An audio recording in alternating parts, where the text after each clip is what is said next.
বর্তমানে যে সকল শিক্ষার্থী মাধ্যমিক, উচ্চ মাধ্যমিক একাদশ শ্রেণী এবং স্নাতক প্রথম বর্ষে ভর্তি আবেদন করেছে তাদেরকে ভর্তি সহায়তা প্রদান করবে প্রধানমন্ত্রীর শিক্ষা সহায়তা ট্রাস্ট কর্তৃপক্ষ।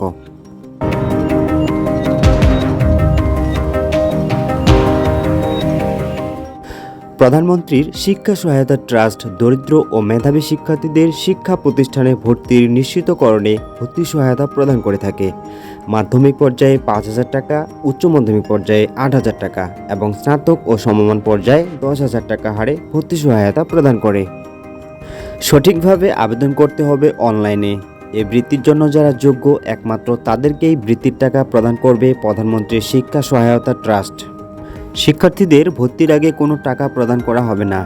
কর্তৃপক্ষ বৃত্তির টাকা প্রদান করবে ভর্তির পরে শিক্ষার্থীর মোবাইল অ্যাকাউন্টে বা মোবাইল ব্যাংকিংয়ের মাধ্যমে। শিক্ষার্থীরা অনলাইনে নিজের মোবাইল থেকে আবেদন করতে পারবে অথবা যে কলেজে ভর্তি হবে সে কলেজ থেকেও আবেদন করতে পারবে। প্রয়োজনীয় কাগজপত্র।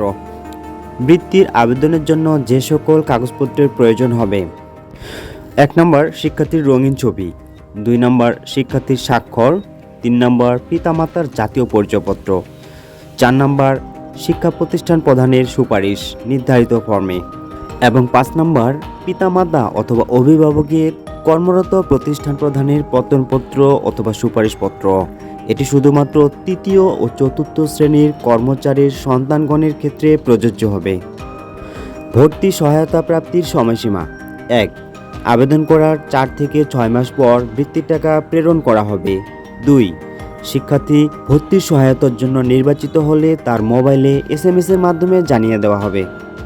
অনলাইনে আবেদন করবেন যেভাবে: অনলাইনে আবেদন করার জন্য প্রথমে প্রধানমন্ত্রী শিক্ষা সহায়তা ট্রাস্ট ওয়েবসাইটে ভিজিট করে একটি অ্যাকাউন্ট বা রেজিস্ট্রেশন করতে হবে।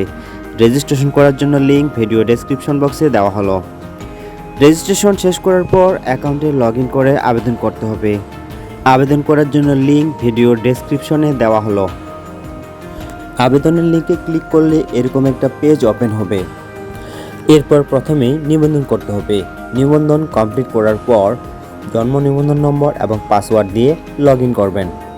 অ্যাকাউন্টে লগইন করার পর বৃত্তির আবেদনে ক্লিক করলে এরকম একটা ফর্ম আসবে। ফর্মটি ৪ থেকে ৫ পেজের হতে পারে। ফর্মটি ভালোভাবে পূরণ করার পর প্রিন্ট করতে হবে।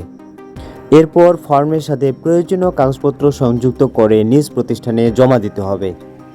সকল তথ্য সঠিকভাবে দিয়ে আবেদন করবেন। প্রতি বছর অনেক শিক্ষার্থী আবেদন করে কিন্তু সবাই বৃত্তির টাকা পায় না। তার একটি বড় কারণ হচ্ছে সঠিকভাবে আবেদন করে না। আরও কোনো তথ্য জানার থাকলে কমেন্ট করে জানাবেন। আর ভিডিওটি ভালো লাগলে অবশ্যই চ্যানেলটি সাবস্ক্রাইব করবেন।